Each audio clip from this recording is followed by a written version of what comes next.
masih menunjukkan pukul 4.30 pagi. Lampu dapur menyala. Suara ayam berkokok samar dari luar rumah. Bu Erni menggedor-gedor pintu kamar Alia dan Raka. Alia! Alia! Bangun! Masih tidur aja jam segini. Alia bangun dengan kaget. Masih setengah mengantuk, ia perlahan menjawab. Iya bu, iya, ini bangun. Sayang, masih jam 4:30. Kamu istirahat aja dulu ya. Biar aku yang ngomong sama ibu. Gak usah mas, nanti malah makin panjang urusannya. Aku langsung masak aja biar cepet. Ya udah, tapi nggak usah maksain diri. Kalau capek bilang ya.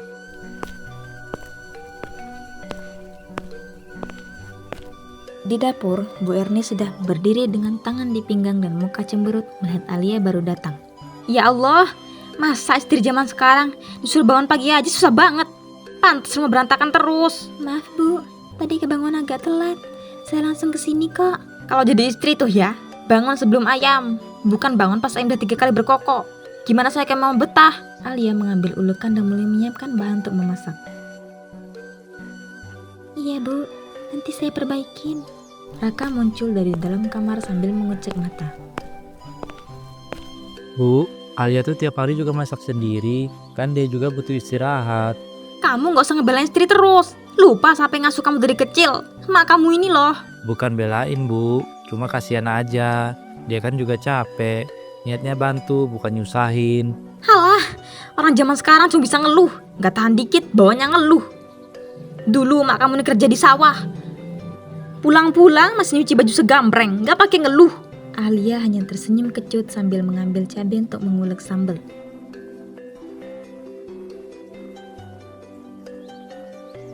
Mau bikin sambal terasi dulu bu, Mas Raka suka. Kebanyakan cabai tuh. Nanti perut suami kamu panas, terus kamu bilang sakit lambung. Yang repot siapa? Emaknya juga. Iya bu, saya kasih dikit aja kak. Raka mendekat ke Alia dan berbisik pelan. Sabar ya, nanti aku omongin baik-baik sama ibu. Udah biasa mas, aku gak apa-apa. Udah mulai bisik-bisik nih. Di rumah saya gak ada yang bisik-bisik belakang saya ya. Kalau ngomong depan-depanan. Enggak bu, enggak omongin apa-apa kok. Gak tahu diri. Udah dikasih numpang tinggal, masih ngelawan aja. Dulu kalau sama mertua, saya diem. Mau disuruh nguli juga sejalanin, gak kayak sekarang. Bu Erni pergi dari dapur masih dengan mulut komat kemitnya. Alia hanya diam. Beberapa menit kemudian, Alia masih di dapur, mengulek sambal. Bu Erni duduk mengawasi sambil minum teh. Raka sudah rapi memakai kemeja kerja. Ulek sambal kok lama amat Al? Mas sampai siang baru matang tuh sambelnya.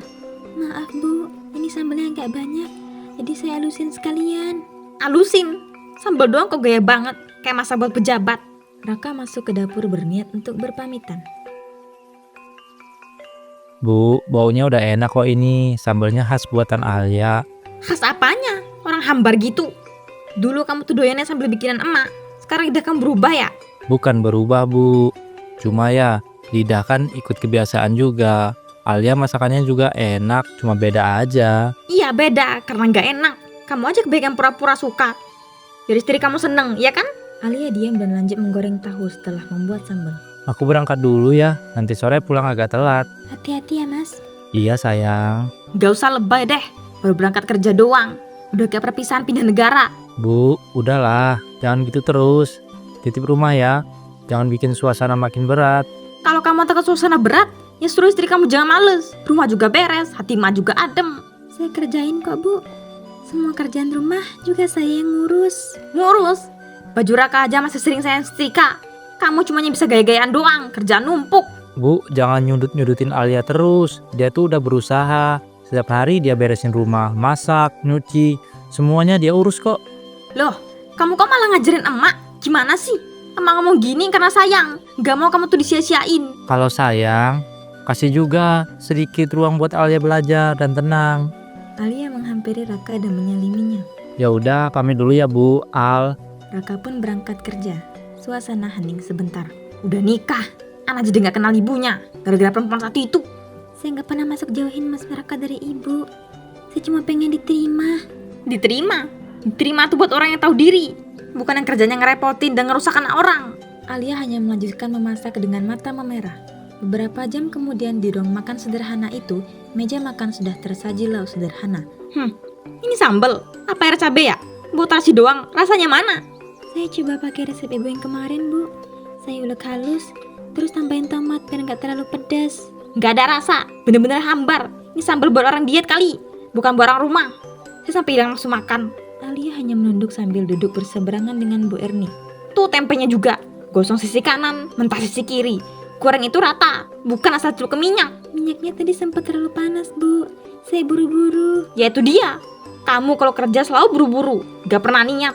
Kerja gak pakai otak, hasilnya juga kayak gini nih. Alia menahan tangis.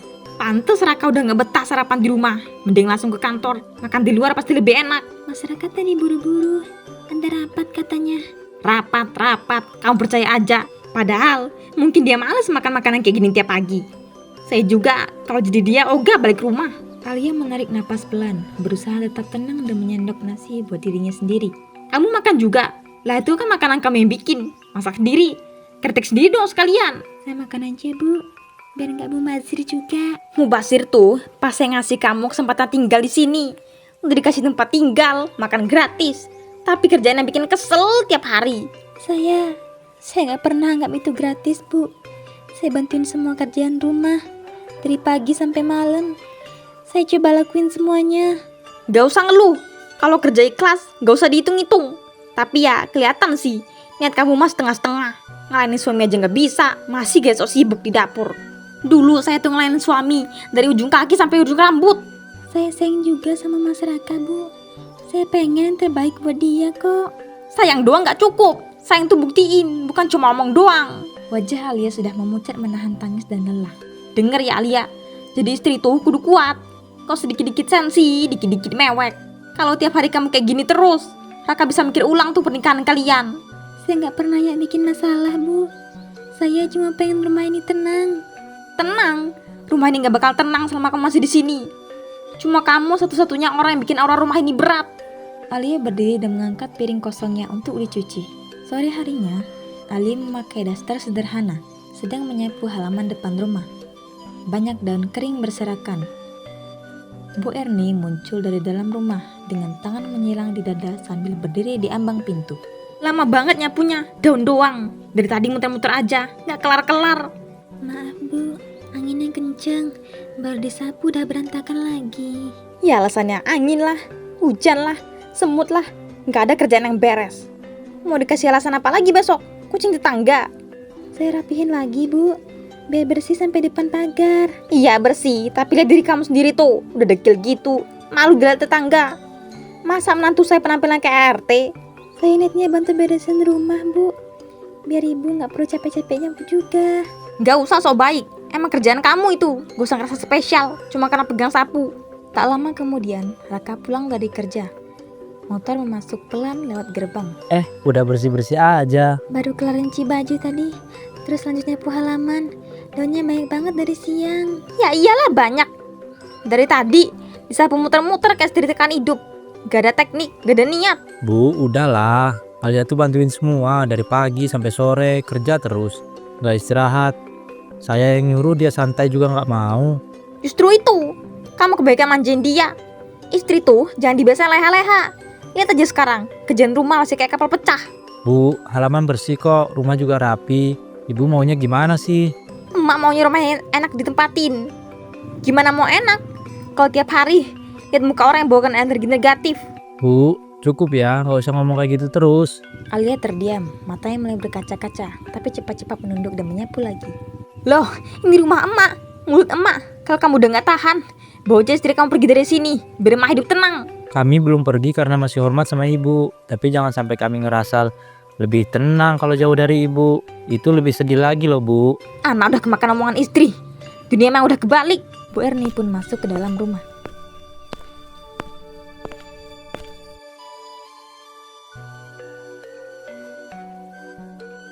Kamu udah hebat banget. Aku tahu kamu kuat. Tapi aku juga gak akan diem terus. Udah, Mas, aku gak mau kau bentrok sama ibu. Aku cuma capek. Aku ngerti, tapi mulai sekarang aku gak bakal pura-pura gak lihat lagi. Malam harinya di kamar Raka dan Alia. Sayang, kamu belum tidur juga? Udah ngantuk belum? Belum bisa tidur. Rasanya kayak badan capek, tapi kepala masih muter. Kamu mikirin ibu lagi ya? Kalau bisa, aku gak pengen mikirin apa-apa lagi hari ini. Tapi tiap kali merem, kayak masih kedengaran suaranya ibu tadi siang. Maaf ya, aku tahu kamu yang paling banyak ngalah di rumah ini. Aku gak minta dibela mas, aku cuma pengen dihargain. Pengen ngerasa dianggap manusia juga di rumah ini. Iya, aku ngerti. Aku lihat sendiri kok. Kamu tuh tiap hari ngurus semuanya dari pagi sampai malam. Aku yang salah, terlalu lama diem. Aku takut kalau aku yang ngomong, aku dianggap manja. Kalau aku diem, aku diinjek terus. Jadi aku bingung, harus gimana sebenarnya. Aku pengen ngomong ke ibu baik-baik, tapi tiap kali aku coba, pasti ujung-ujungnya dia baper. Terus nyerang balik, aku juga bingung. Dia baper, aku yang dimarahin. Dia tersinggung, aku jadi sasaran. Terus aku harus gimana? Kalau bukan karena kamu, aku udah pulang ke rumah orang tua aku dari dulu mas. Jangan ngomong gitu, aku nggak bisa bayangin rumah ini tanpa kamu. Rumah ini bahkan gak berasa rumah buatku mas. Kalau aku bisa ajak kamu tinggal sendiri sekarang juga, aku lakuin. Tapi aku juga mikirin ibu, dia udah tua, sendirian lagi. Aku ngerti mas, aku juga gak mau ninggalin ibu. Tapi ibu pernah mikirin aku. Kayaknya ibu nggak sadar atau pura-pura nggak mau sadar. Dia mikir semua yang dia lakuin itu bentuk sayang. Tapi bentuk sayang yang bikin aku takut pulang. Nangis tiap malam dan ngerasa sendirian walau ada orang di sekelilingku. Mulai sekarang kamu nggak sendirian, aku janji. Aku nggak bisa janji bikin ibu berubah langsung, tapi aku janji nggak bakal biarin kamu hadapin ini sendirian. Makasih mas, aku kuat karena kamu masih ada. Sabar ya sayang, besok aku coba ngomong lagi ke ibu. Tapi malam ini istirahat dulu ya. Iya, makasih udah dengerin. Cuma itu yang kubutuh. Alia menyandarkan kepala ke pundak Raka. Lampu kamar dimatikan. Hanya tersisa cahaya dari jendela. Keesokan harinya di dapur pagi hari, Alia sudah menyiapkan sarapan.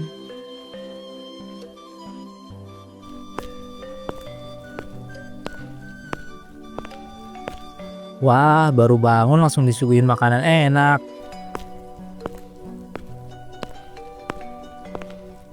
Iya nak, sarapan yang cukup ya, biar kuat kerja. Jangan sampai kayak kemarin, kelihatan pucet banget. Loh bu, tumben ngomong lembut gini. Enak juga didengarnya pagi-pagi kan? Masa sih? Emang emak selama ini galak ya? Hadeh, padahal maksud emak itu kan selalu baik buat anak sendiri. Ibu emang kayaknya baik. Saya juga ngerti kok. Iya dong, menantu juga harus ngerti. Jangan gampang baper. Hidup itu penuh pelajaran, harus sabar. Enak sih sambelnya. Kamu tambahin apa tadi? Cuma sedikit gula jawa sama perasan jeruk mas, biar gak terlalu asam. Wah, belajar juga akhirnya. Ya namanya juga menantu, harus baik belajar dari mertua. Oke, aku berangkat dulu ya. Jangan ribut-ribut ya di rumah. Dua-duanya harus kompak. Iya, kamu tenang aja. Emak baik kok sama Alia. Hati-hati di jalan mas.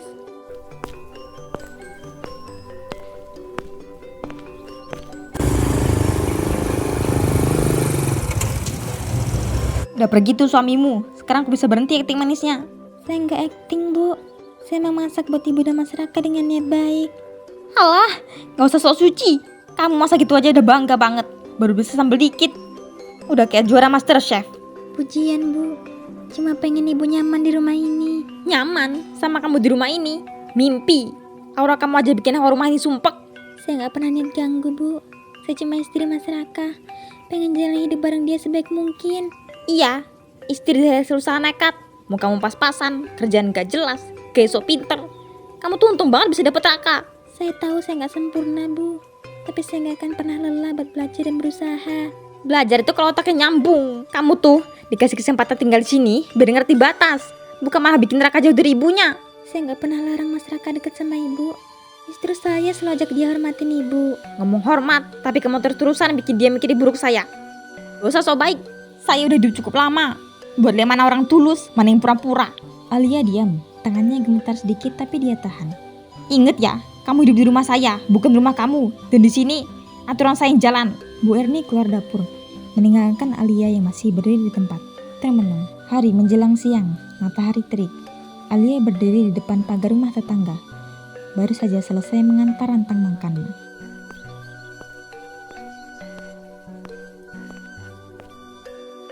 Dia membalik badan dan jalan pelan ke arah rumah. Bu Erni tiba-tiba muncul dari arah teras, berdiri menunggu di depan, tangan tersilang di dada.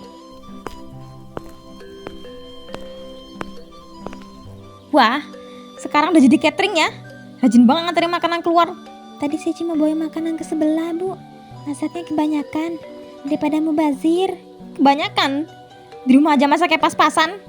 Giliran ke tetangga, malah diet banget ya. Saya tetap utamain masak buat ibu dan Mas Raka kok. Ini cuma sisa tumis kangkung sama sambal goreng. Jangan pinter ngomong deh. Kamu tuh ya, nyata kamu tuh gak murni. Mau cari muka ya? Berdikira menantu teladan. Enggak, Bu. Saya nggak nyari apa-apa. Saya cuma pengen berbuat baik. Berbuat baik? Ke siapa? Ke orang luar. Di rumah sendiri aja masih bikin hati panas. Percuma baik ke tetangga. Kalau di sini bikin saya nggak tenang. Maaf, Bu. Kalau saya bikin ibu nggak nyaman. Niat saya bukan itu. Niat. Semua orang bisa bilang niat baik. Tapi hasilnya kamu bawa-bawa nama rumah ini keluar. Tadi kira kamu yang punya semua, kamu yang berkuasa. Saya nggak pernah mikir gitu, Bu. Saya tahu saya cuma menantu. Saya sadar tempat saya di mana. Bagus, jangan lupa itu. Jangan sampai kebanyakan gaya. Udah dapet anak saya aja, kamu tuh beruntung, ngerti? Lihat diri di kaca, mau kamu pas-pasan, kerjaan gak ada, nyalinya gede banget. Saya sadar saya banyak kekurangan, Bu. Tapi saya sayang sama Mas Raka. Dan saya nggak pernah kurang hormat sama ibu. Hormat? Hormat tapi ngelawan pelan-pelan. Kamu tuh pinter main halus ya. Tapi saya lebih tua. Saya tahu kamu mainnya di mana. Saya nggak pernah main-main, Bu. Saya cuma pengen rumah ini tenang. Itu aja. Tenang? Kalau kamu mau rumah ini tenang, ya kamu yang minggir. Hidup di rumah orang, seberlagak jadi pemilik. Alia menarik napas panjang dan tidak menjawab, hanya mengangguk kecil. Lalu lanjut jalan pelan masuk ke rumah lewat samping.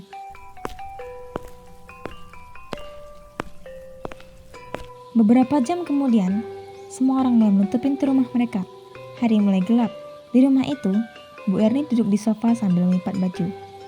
Alia sedang di dapur, sementara Raka baru pulang dan masuk dengan wajah lelah. Assalamualaikum. Waalaikumsalam. Baru pulang? Tumben lama. Tadi ada urusan tambahan. Capek banget hari ini, Bu. Iya, kerja terus. Pulangnya makin malam. Di rumah juga kayak nggak betah.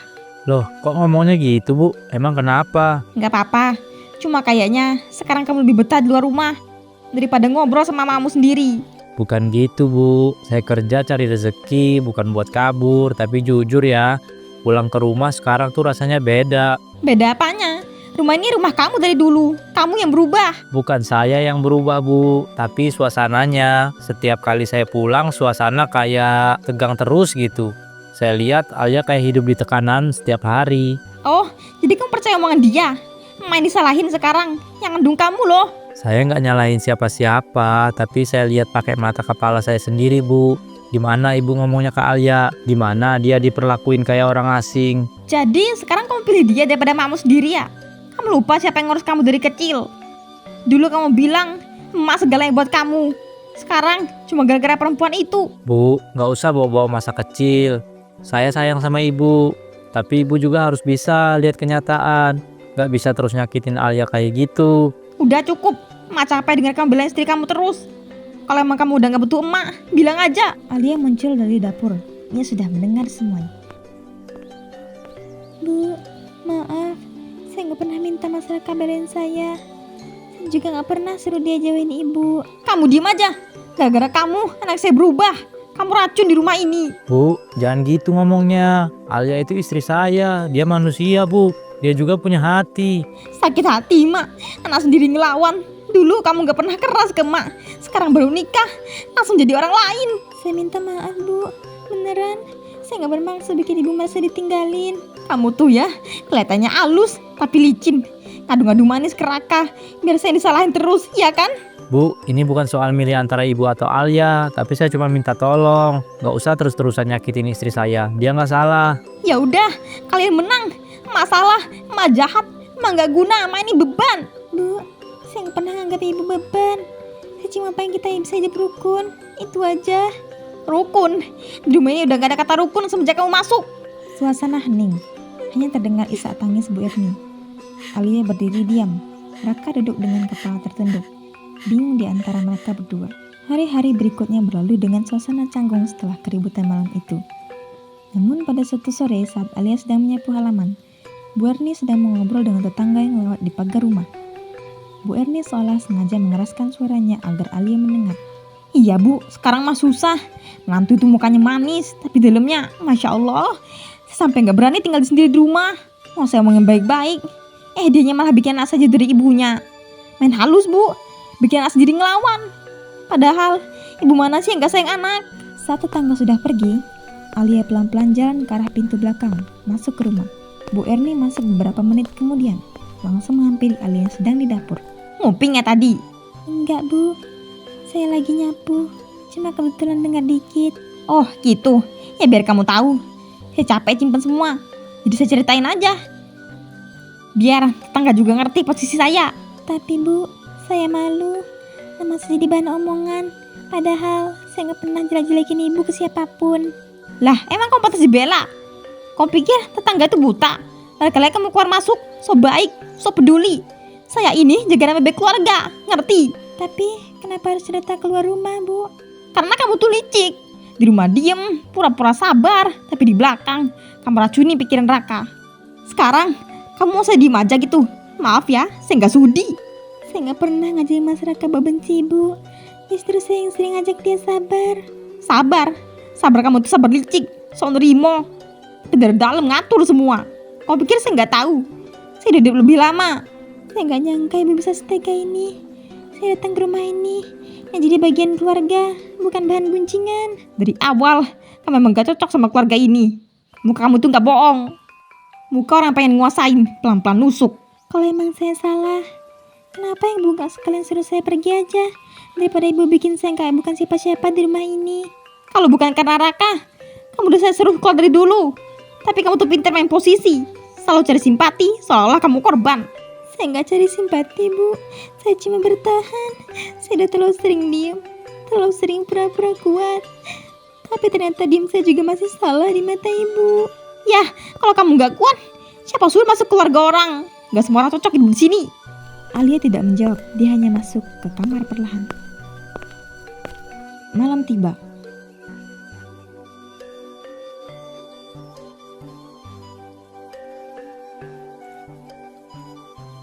Sayang, kamu nangis lagi. Enggak kok mas. Aku udah gak tahan lihat kamu kayak gini terus. Gak apa-apa mas, aku udah biasa kok. Besok juga bakal biasa lagi. Enggak, ini gak normal. Rumah ini gak pernah jadi tempat yang nyaman buat kamu, buat kita. Kamu mau ngomong apa mas? Besok kita pindah. Aku udah cari kontrakan dekat kantor. Kecil tapi cukup buat kita. Pindah? Serius mas? Iya, aku udah mikir lama. Aku cuma nunda karena mikirin ibu. Tapi aku juga punya tanggung jawab ke kamu. Kamu istri aku. Aku gak bisa terus biarin kamu disakitin. Mas, beneran? Kita beneran bisa pergi dari sini? Iya, kita gak lari. Kita cuma mundur selangkah buat nyelamatin diri sendiri. Aku mau mas. Aku capek pura-pura kuat. Aku mau tinggal di tempat dimana aku bisa napas lega. Kita mulai pelan-pelan. Aku gak janji langsung enak. Tapi aku janji gak bakal biarin kamu sendirian lagi. Aku gak butuh rumah besar mas. Aku cuma pengen rumah yang tenang. Besok pagi kita mulai beresin barang. Kita pamit baik-baik. Aku tetap hormat sama ibu. Tapi aku harus pilih kamu. Makasih udah milih aku. Aku nyesel gak ambil keputusan ini lebih cepat. Tapi sekarang aku yakin ini yang terbaik. Alia menyandarkan kepala ke bahu Raka. Mereka duduk berdua dalam keheningan. Pagi harinya, 2 koper kecil dan 1 kardus rapi di ruang tamu. Bu, kami pamit. Pamit? Pengen kemana? Liburan? Enggak bu, kami mau pindah, mulai tinggal mandiri. Oh, jadi akhirnya kabur ya? Dikit-dikit ngambek, ujungnya minggat. Pinter. Bukan kabur bu, kami pergi baik-baik.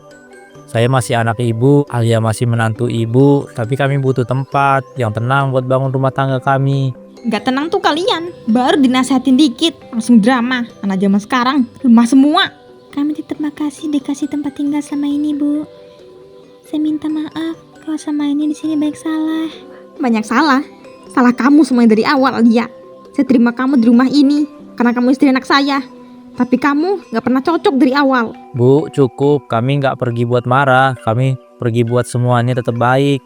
Kalau kami terus di sini, saya takut hubungan kita makin rusak. Ya udah pergi aja. Emang rumah ini kerasa sesak sejak kamu masuk.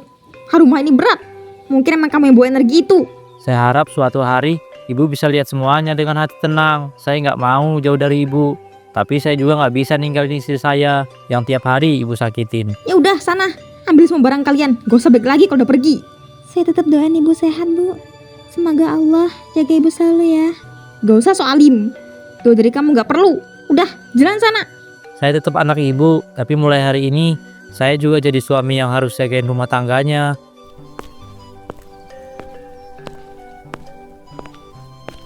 Malam hari setelah perginya Raka dan Alia, langit gelap pekat. Suara angin menderu keras dari luar. Petir menyambar-nyambar di langit.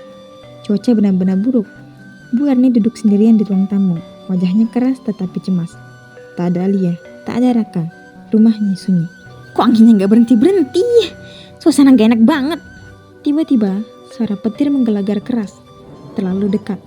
Getarannya membuat kaca jendela bergetar. Astagfirullah. Beberapa detik kemudian, muncul asap dari arah belakang rumah. Bekas sambaran petir menyeruk percikan api dari kabel terbuka. Api merayap dengan cepat dan dapur mulai terbakar. Angin kencang di luar membuat nyala api semakin membesar. Enggak, tolong, ada api. Raka, Alia, tolong. Tetangga mulai sadar, tapi api sudah sangat cepat melahap dinding kayu rumah Bu Erni. Di dalam, Bu Erni terduduk lemas, tubuhnya gemetar. Wajahnya sudah hitam karena asap dan terjebak dalam api dan puing. Alia, Raka, maafin ibu. Pagi harinya, di rumah kontrakan kecil Raka dan Alia. Matahari baru saja naik. Alia sedang menyapu teras. Raka keluar dari kamar, baru selesai sholat subuh. Tiba-tiba HP-nya bergetar di meja. Ia ambil dan melihat layarnya. Innalillahi. Iya Pak, kami segera ke sana.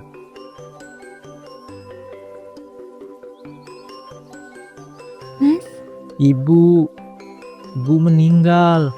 innalillahi. Kapan, Mas? Tadi malam rumah ibu kebakar, petir nyamber pohon besar terus jatuh ke dapur. Api langsung nyamber ke atap, ibu gak sempat keluar. Aku tetap anaknya Al, mau seburuk apapun hubungan kita terakhir, dia tetap ibu aku. Aku ngerti, Mas. Aku juga masih menantu ibu. Ayo, Mas. Kita antar ibu untuk yang terakhir kalinya. Mereka keluar rumah bersama, menuju rumah duka.